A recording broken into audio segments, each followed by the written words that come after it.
Well, hi there, Science Bob here in my brand new gadget lab, which I built just for making YouTube videos. So yes, that means that there is finally new content on the way. Thank you guys for hanging in there.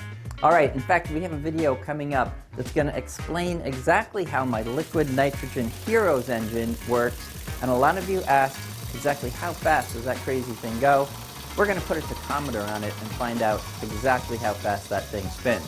All right, so that is coming up real soon, and I can't wait to show you that. Now, today's experiment is actually a home experiment, and it's one that is very easy to do, and you probably already have everything that you need for it right in your house. Okay, so the fine folks over at Dial Soap got in touch with me, and they said, hey, we want to sponsor a video if you have an idea for a really easy home experiment using our Dial hand soap.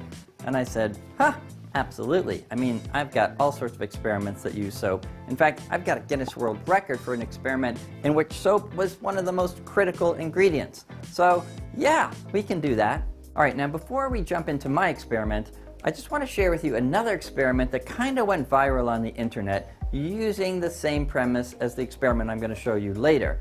But the explanation that I've seen online is not quite accurate. So perhaps you've seen this experiment. You pour water into a dish, you sprinkle some pepper onto the water, you put some soap on your finger, and then touch the surface of the water and whoosh, the pepper spreads out away from the soap. Look, it's a great demo and it shows the importance of washing hands because it turns out soap molecules love attaching to things that aren't water, and that is usually dirt and oil, and then when you rinse off your hands, away it goes. But there's one aspect of that experiment that is very rarely explained, and that is what exactly is pushing the pepper to the side. And most explanations that I've found seem to hint that it's the soap spreading out and pushing the pepper to the side. But I don't actually think it's the soap, and I've got a little experiment that I want to try to test a theory that I have. So here is what I think is going on. Okay, so here is the surface of the water. We'll spotlight some water molecules near the surface and the scene is set. Now when you dip your finger and touch it to the surface, it breaks down the bonds between the molecules at the surface, causing them to spread out. But they're still bonded to the molecules below them that haven't reached the soap yet. So as they spread out, they pull up those molecules, which then spread out in all directions.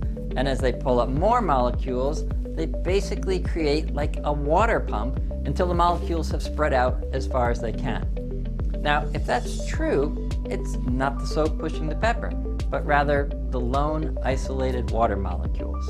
All right, so let me show you an experiment I came up with to try to confirm this, and then we'll get into our home demo. I filled up this ridiculously large 5,000 milliliter beaker with water and put some white card behind it to help us see what's going on. Then instead of pepper, I dropped some food coloring into it. Now some stayed at the surface, but more importantly, some stayed right below the surface. I touched the surface with some soap, and what do you know? The food coloring was drawn up to the surface. Okay, and now finally it's time for the home experiment. And for this home experiment, we're going to take the properties of soap and water, and we're going to use them to power a small boat. So it's really easy. You probably already have everything that you need for the experiment, so definitely try it out. Here is what you're going to need. You're going to need a small piece of cardboard, or even better yet, maybe an old styrofoam plate or styrofoam meat tray. Those work really well. You're also going to need some scissors for cutting that up. You're going to need a Q-tip. You're also going to need a large flat tray that you can put some water in. And finally, of course, you're going to need some soap. Now we, for this experiment, of course, used Dial coconut water and mango hydrating hand soap. And it worked great. All right, let's get started. First, cut out a rectangle about 30 millimeters by 40 millimeters, and then cut a point on one end, and then a small triangle on the other end, making sure that at least one of those points is open to the back. In other words, it should look just like this. That is officially our boat.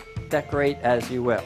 Now, get a Q-tip and get a little bit of soap on it, and then coat the inside of the triangle with as much soap as you can.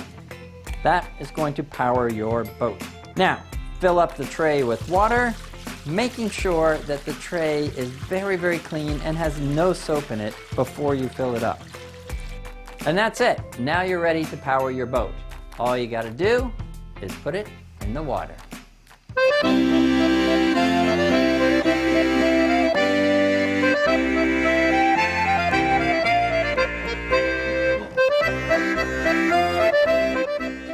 All right, now as you can imagine, the boat actually works very much like the soap and pepper experiment, except as that soap is breaking down the surface tension, it's creating a kind of a water pump outside of the back of that boat. I guess it sort of works a little bit like a jet ski. And it's able to power it until all the surface tension is finally broken. All right, so there you have it. I hope you get to try it out. And if you do, by all means, share it with me on social media. Keep an eye out for the upcoming Heroes Engine video and keep washing those hands. And thank you so much to Dial Soap for sponsoring our video. This is Science Bob saying, I'll see you next time.